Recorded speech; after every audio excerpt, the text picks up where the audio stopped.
Now, compared to the last example presented, number 4 is a little bit different because question number 4 doesn't say x equals or y equals anything. So you're going to have to go ahead and do that actual first step here in the process of solving a system of equations by substitution. You're going to have to manipulate one of the equations so it says x equals or y equals.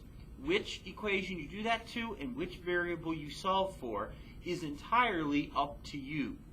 I'm going to go ahead and solve the bottom equation in for x because it doesn't really require much work here. To solve this bottom equation for x, to make it say x equals, I just got to send this 2y over the right side. So I'm going to go ahead and do that by adding 2y to both sides. So I do that, and I have x equals negative 10 plus 2y. Well, now that I know that x is the same thing as negative 10 plus 2y, I'm going to go up to my other equation and change x into negative 10 plus 2y.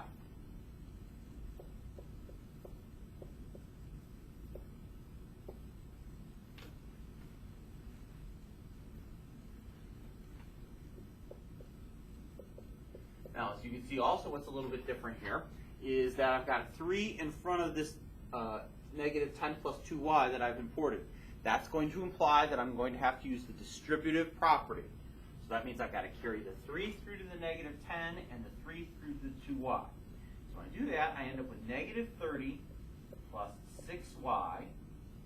3 times negative 10 is negative 30. 3 times 2y, 3 times 2 is 6 plus the y, so I get 6y. And this stuff at the end is still there. All right, so let's simplify what remains here. We'll go ahead and move the 30 over to the other side because now I'm solving an equation. One variable left, easy enough. We've been doing that for a long time. So I'm going to go ahead and add 30 all the way across here.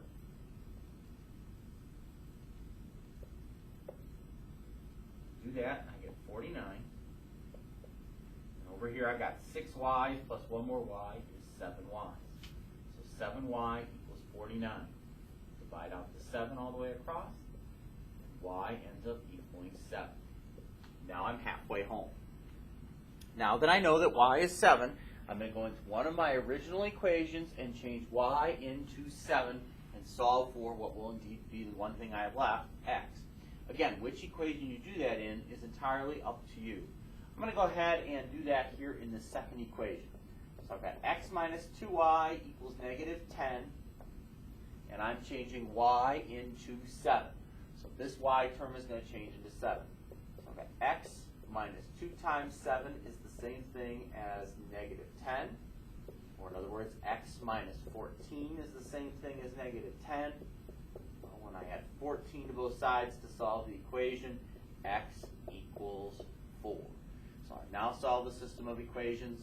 4, 7 is where these two would overlap if and when graphed.